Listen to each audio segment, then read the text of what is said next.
So dear students, in this video I will be discussing question number 6 of exercise 11.3 chapter 11 3D geometry class 12th maths NCERT. So see the question first.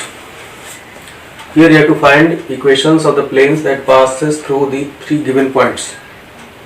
दो question है, इसमें दो part हैं, तीन point दिए हुए हैं इसमें आपको, और इससे आपको इक्वेशन ऑफ प्लेन निकालना है जो इन तीनों पॉइंट से पास हो रहा है। फर्स्ट पार्ट को देखिए, तो इसमें इक्वेशन ऑफ प्लेन निकालने के लिए आपका जो दो इक्वेशन होते हैं, वेक्टर इक्वेशन होता है, एक कार्टेशियन इक्वेशन होता है। तो सबसे पहला पॉइंट इसमें आपको ये चेक करना है कि गिवन पॉइंट्स आपके कोलिनियर है कि नहीं। तीन पॉइंट आपके पास हैं, दे आर कोलिनियर और नॉट। तो पहले काम ये चेक कर लीजिए, अगर कोलिनियर होगा तो आप यहाँ पर इक्वेशन नहीं फाइंड कर पाएंगे, क्योंकि कोलिनियर पॉइंट से कोई यूनिक प्लेन डिसाइड नहीं होता है। तो ये तीन पॉइंट आपको दिए हुए हैं, 1 1 -1 6 4 -5 एंड -4 -2 3। इनको चेक करना है कि दे आर कोलिनियर और नॉट।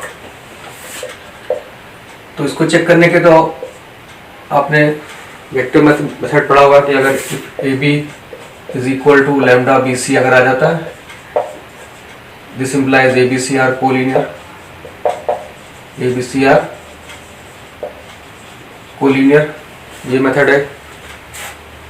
और इसमें अब आप इक्वेशन ऑफ लाइन भी पढ़ चुके हैं 3D में आप, इसलिए उसका यूज कर सकते हैं। Find the equation of line A B, और अगर सी पॉइंट्स को सेटिस्फाई कर रहा है then points will be collinear. So use करते हैं formula x minus x1 upon x2 minus x1 equal to y minus y1 upon y2 minus y1 equal to z minus z1 upon z2 minus z1। ये formula use करेंगे for equation of line passing through two points. तो ये दोनों point आप ले लेते हैं, एक को x1 y1 z1 मान लिया, तो x minus 1 y minus 1 equal to z minus -1 करेंगे, z प्लस 1 हो जाएगा यहाँ पे, और नीचे x2 माइनस x1 करेंगे, 6 minus 1 5 4 minus 1 3 minus 5 plus 1 minus 4। ये आ गया, ये हो गया equation of A B. Equation of A B ये हो गया आपका। अब इसमें आप चेक करेंगे कि जो सी पॉइंट है वो सेटिस्फाई कर रहा है कि नहीं कर रहा है। अगर सी सेटिस्फाई करता है तो इसका मतलब A B C are collinear. C को चेक करना है आपको, तो putting the coordinates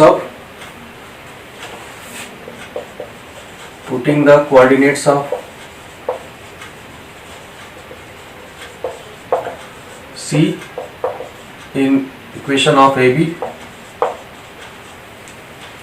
her term में आप रखिए वैल्यू, जैसे एक्स कोऑर्डिनेट रखेंगे या वाई कोऑर्डिनेट रखेंगे या जेड कोऑर्डिनेट रखेंगे।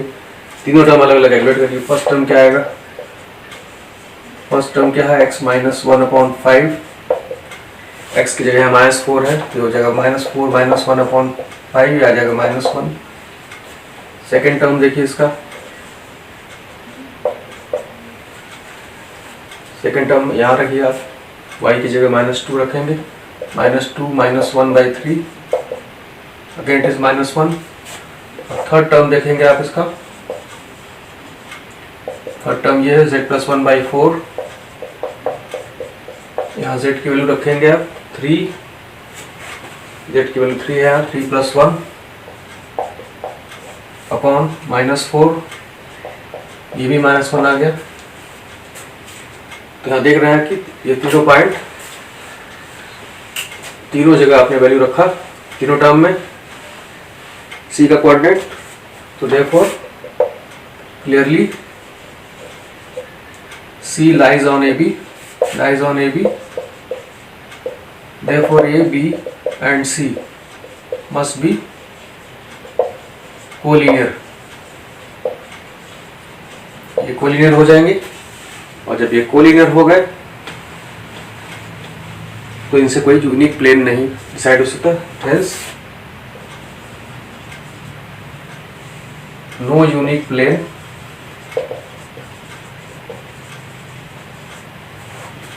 can be obtained through ABC. No unique plane can pass through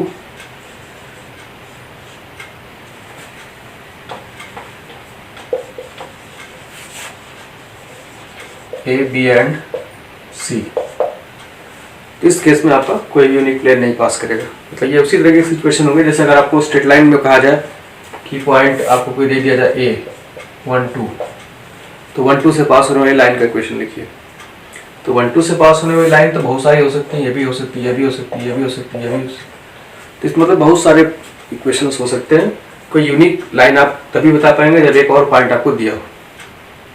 तो उसी तरह की मिलती जुलती सिचुएशन यहाँ पे भी है कि अगर तीनों पॉइंट आपके कोलिनियर हैं तो उसमें आपके बहुत सारे प्लेन हो सकते हैं, कोई यूनिक प्लेन नहीं डिसाइड हो पाएगा। यूनिक प्लेन के लिए आपको चाहिए कि वहाँ पे आपको जो पॉइंट दिए हो तीनों आपके नॉन कोलिनियर हो, ये ध्यान देना होगा। जैसे आप प्लेन के लिए समझ सकते हैं, जैसे बुक का जो पेज होता है उसमें जो बीच की लाइन होती है आपकी जहाँ दोनों पेज मिल रहे हैं, उस लाइन पे अगर आप तीनों पॉइंट लेंगे तो उस लाइन पे आपके जितने भी पेजेस हैं ये प्लेन में इन्हीं तीनों से पास हो रहा है, ये प्लेन में जितने भी पेज हैं आपके ये सब इसी तीनों पॉइंट से पास होंगे। इसलिए अगर आपको यूनिक प्लेन कोई चाहिए, कोई एक फिक्स, तो एक और पॉइंट ऐसा चाहिए आपको जो एक लाइन में ना हो। इसीलिए यहाँ पर फर्स्ट केस में आपका कोई भी यूनिक प्लेन पॉसिबल नहीं हो पाया। अब इसका सेकेंड पार्ट देखते हैं। सेकेंड पार्ट में आपको जो पॉइंट्स दिए हुए उनको चेक करते हैं और उसके बेसिस पर प्लेन का इक्वेशन फाइंड करेंगे। ये बी पार्ट के पॉइंट्स हैं 1 1 0 1 2 1 एंड -2 2 -1, ये 3 पॉइंट हैं। तो यहाँ भी आप चेक कर सकते हैं कोलिनियरिटी के लिए। जैसे अगर आप पॉइंट्स ले लेते हैं इनको पी क्यू आर, तो इक्वेशन ऑफ पी क्यू उसी तरीके से फाइंड करेंगे आप। x - 1 y - 1 z - 0 upon x2 - x1 1 - 1 0 2 - 1 1 1 - 0 1। और इसमें आप r के कोऑर्डिनेट्स रख कर देख लीजिए। Putting coordinates of r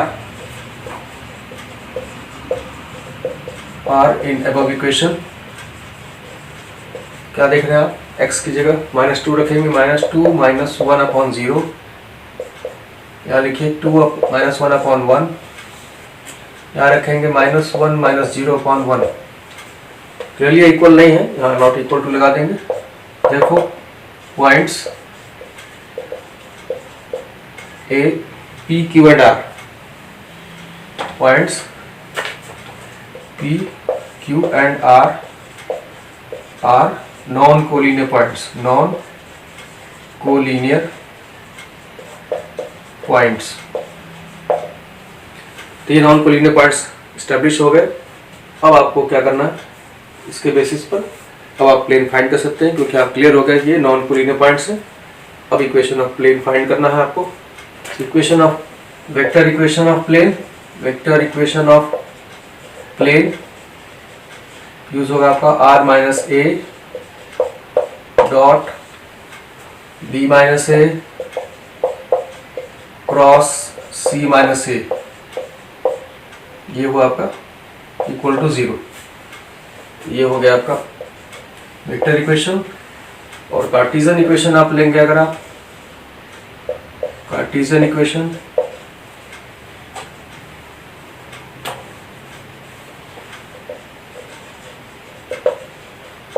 that is given in the form of determinant x - x1 y - y1 z - z1 first row. Second row में आपको लिखना है x2 - x1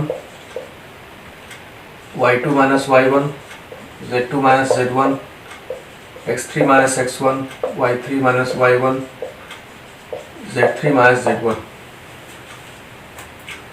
तो ये आ गया आपका।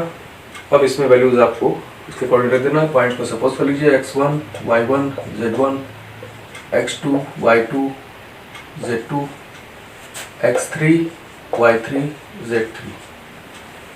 इस डिटरमिनेंट में आपको वैल्यूज सब्स्टिट्यूट करना है। ये तो आपका कार्टेशियन इक्वेशन के लिए है, या वेक्टर इक्वेशन के लिए है। तो कार्टेशियन इक्वेशन से आप वेक्टर इक्वेशन इजीली फाइंड कर सकते हैं, इसलिए डायरेक्टली यहाँ पर कार्टेशियन इक्वेशन ही फाइंड करते हैं। x - 1 y - 1 z - 0 फिर आपको x2 माइनस x1 करेंगे आप, तो 1 minus 1, y2 minus y1, 2 minus 1, 1 minus 0, फिर x3 माइनस x1 करेंगे, minus 2 minus 1, 2 minus 1 and minus 1 minus 0। तो ये आ जाएगा आपका x minus 1, y minus 1, z। इसको सॉल्व करेंगे तो 0 1 1 0 1 1, यहाँ पे आएगा माइनस 3 1 माइनस 1। तो ये आगा सिंप्लीफाइड फॉर्म इसका। अब इसके बाद आपको इस डिटरमिनेंट को एक्सपेंड कर देंगे, तो एक्सपेंडिंग along R1 क्या मिलेगा, x माइनस 1 के साथ फर्स्ट कॉलम डिलीट करेंगे तो माइनस 1 माइनस 2 आएगा, माइनस y माइनस 1 के साथ देखिए क्या आएगा, first row second column deleted, 0 minus 3 become plus 3, plus z into z के साथ हमें मिलेगा आपको 0 माइनस 3, ये हो जाएगा प्लस 3 इक्वल टू 0।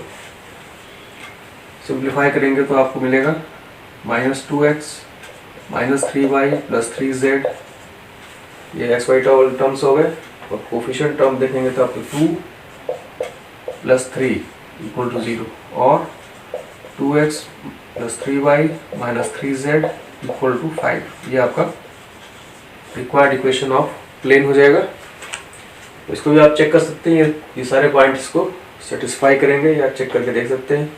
x की जगह 1, y की जगह 1 रखिएगा, 2 प्लस 3 माइनस 0 5 आएगा, इसको रख कर देख लेंगे, ये भी सेटिस्फाई करेगा, ये तीसरा भी सेटिस्फाई करेगा।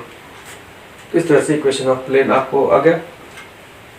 अब इसका वेक्टर इक्वेशन अगर आपको फाइंड करना है तो वेक्टर इक्वेशन फाइंड करना भी इजी है। यहाँ से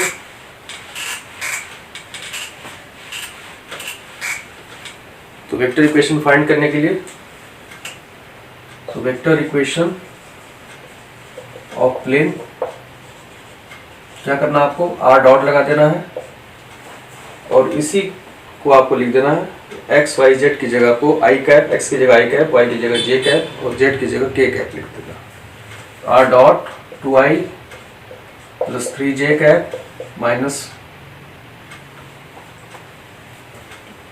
3z